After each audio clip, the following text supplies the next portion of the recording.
الرجيم بسم الله الرحمن الرحيم السلام عليكم ورحمة الله وبركاته.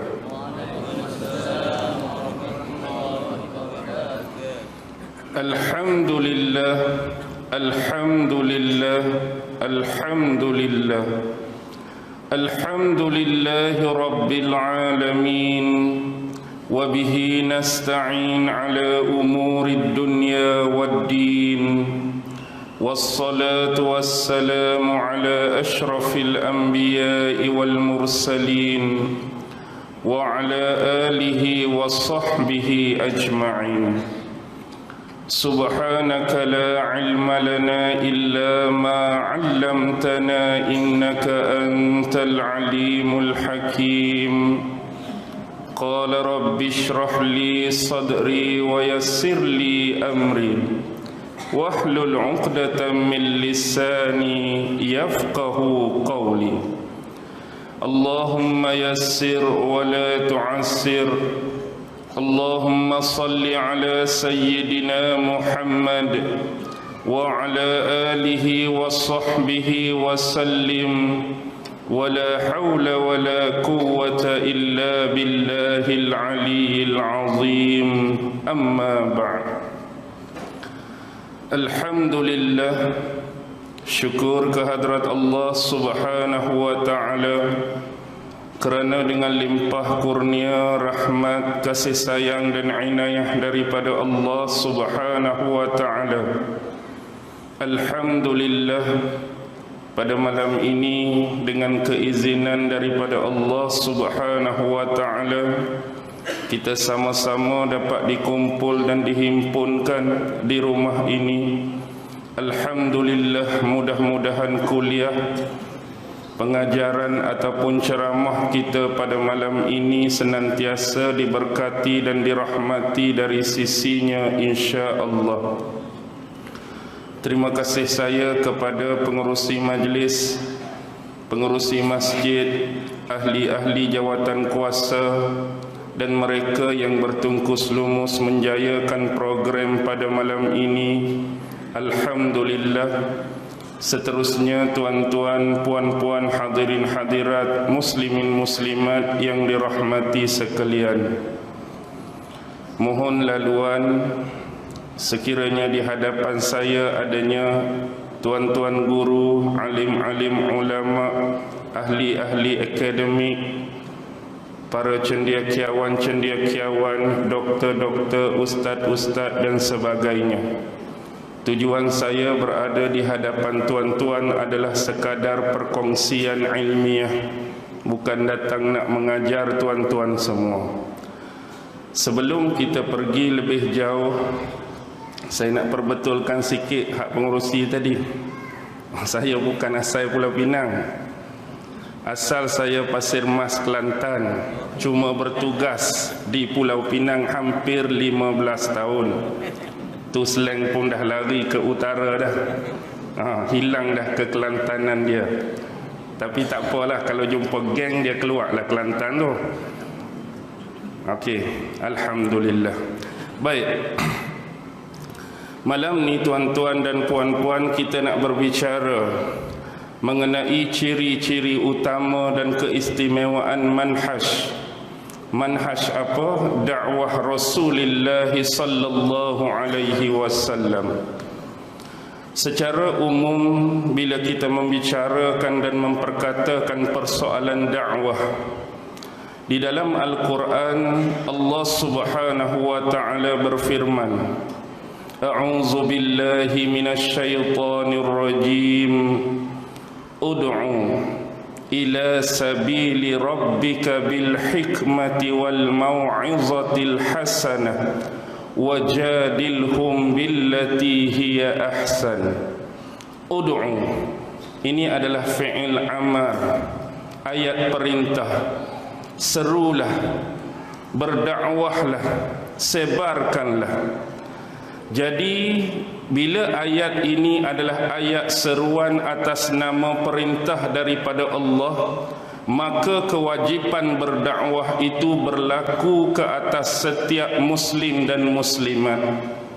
Jangan sesekali kita menyangka bahawa bebanan dakwah, skop dakwah itu hanya berlaku kepada guru-guru, hanya berlaku kepada alim-alim ulama, hanya berlaku kepada golongan-golongan yang berilmu dan terpelajar semata-mata. Tetapi konsep dakwah itu luas. Sekurang-kurangnya orang-orang awam biasa seperti kita berada di dalam dunia dakwah kita yang kecil. Di mana tuan-tuan? Di dalam rumah tangga kita. Sebagai contoh, kita sebagai seorang suami, kita punya tugas tanggungjawab dakwah terhadap isteri kita sendiri.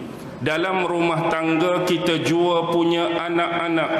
Jadi kita dakwahkan kepada ahli keluarga kita yang namanya anak-anak sebagai seorang bapa. Inilah ruang dan bidang dakwah kecil kita. Mendakwahkan kebaikan kepada isteri dan mendakwahkan kebaikan kepada anak-anak. Sama ada dalam soal kehidupan seharian, dalam soal beragama, dalam soal pendidikan, dalam soal beribadah, dalam soal adab, etika dan sebagainya. Tetapi skop dakwah yang lebih besar kita letakkan kepada mereka-mereka yang mempunyai otoriti, mereka-mereka yang mempunyai peranan yang besar dalam masyarakat seperti yang kita sebutkan tadi. Tetapi ingat, hala tuju mana dakwah ini kita nak bawa? Ila sabili rabbik. Serulah kepada jalan Tuhanmu. Maksudnya, ruang mana pun cabang dakwah yang kita bawa, kita nak bawa manusia lain ataupun individu lain kembali kepada Allah. Ingat, kembali kepada Allah supaya dakwah yang kita bawa ini sama-sama kita semua dapat mengenali Allah Subhanahu wa ta'ala.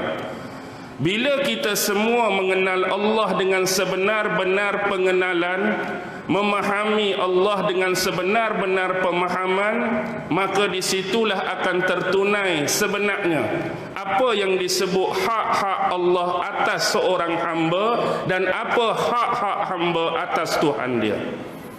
Ingat, kita nak palingkan manusia pi pada Allah, jangan sesekali palingkan manusia pi pada kita. Bagaimana kadang-kadang berlaku sesetengah pendakwah-pendakwah yang memalingkan mad'u kembali kepada dia. Antara yang boleh berlaku demikian, tuan-tuan dan puan-puan, kita terjun, kita masuk dalam medan dakwah bukan nak mengajak manusia kembali kepada Allah, tetapi mengajak manusia kembali kepada kita. Jangan sesekali kita berdakwah kerana kita nakkan nama kita dikenali. Jangan kita berdakwah kerana nak viewer yang ramai. Jangan kita berdakwah kerana nak cari seberapa banyak follower yang setia mengikuti kita. Jangan kita berdakwah kerana nak imbuhan-imbuhan yang mahal dan besar setiap bulan. Jangan kita berdakwah kerana nakkan glamour dan populariti. Jangan kita berdakwah kalau pergi keluar jumpa orang, hai, boleh selfie tak? Kita nakkah benda macam tu? Kalau itulah punya tujuan dan niat-niat, ketepikan mulai sekarang. Kerana tujuan sebenar dakwah bukan palingkan manusia pada kita, tetapi kepada Allah, biar mereka kenal betul-betul siapa Tuhan dan pencipta mereka. Dengan jalan mana yang kita nak guna pakai? Bil hikmah. Dengan cara hikmah. Dan hikmah ini ada perbahasan yang luas, perbahasan yang besar di sisi ulama-ulama. Tetapi saya lebih mengambil pendekatan yang paling senang. Al-hikmah ini dia kena ada 3 kriteria. Cara orang berdakwah dengan hikmah ada 3 kriteria. Pertama ialah menggunakan ilmu yang tepat. Maksudnya kita nak dakwah pada orang lain, kita harus punya ilmu yang tepat dan benar. Yang kedua ialah masa yang bersesuaian. Kita dah ada ilmu, tapi kita nak dakwah pada orang lain tu masa bagi selaras, sesuai dia punya time tu, mengikut keperluan orang yang kita nak dakwah. Dan yang ketiga, mad'u yang sebenar, yang benar-benar memerlukan dakwah kita. Kadang-kadang caca merba dan haru birunya tiga kriteria tadi menyebabkan dakwah kita tersasar, dakwah kita tak diterima. Contohnya, ilmu yang tepat, ilmu yang benar. Kadang-kadang orang yang kita nak dakwah itu ilmu dia lagi banyak daripada kita rupanya. Kadang-kadang ilmu dia lagi banyak pada kita. Dan inilah berlaku percanggahan-percanggahan, pertentangan-pertentangan. Jadi cari ilmu yang sebenar. Moga-moga setiap percanggahan, setiap pertentangan, masing-masing dapat berlapang dada atas pilihan masing-masing. Yang kedua, masa. Kadang-kadang kita orang duduk dalam tandas pun kita nak berdakwah, kawan tu duduk memerut. Cepat-cepat keluar, aku nak baca hadis ni. Yang kedua, kawan tu serabut kepala dah. Masa tak kena. Tu contoh nak bagi senang nampak. Kadang-kadang orang duk makan kenduri, kita nak ajak, meh aku nak baca 2-3 ayat Quran. Kawan tu baru sampai kat tempat kenduri nak makan. Cari, pilih masa yang sesuai dan orang yang kita nak dakwahkan.